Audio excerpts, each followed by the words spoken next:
Hi guys, so got our mattress. As you can see, this box. So it's team lift, guys. So it's very heavy. So make sure you get someone to help you, or just carefully lift. So it comes in a very nice big box like this. I took out the mattress. It's rolled up just like that, as you can see.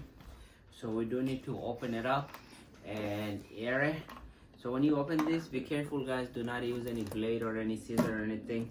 So use something that is not sharp, so you don't damage the mattress. And of course, they give us one of those thank you note as well. So let me go ahead and air this out, and I'll show you guys what that look like in my bed frame. Alright guys, so we did let it air it out a little bit, as you can see.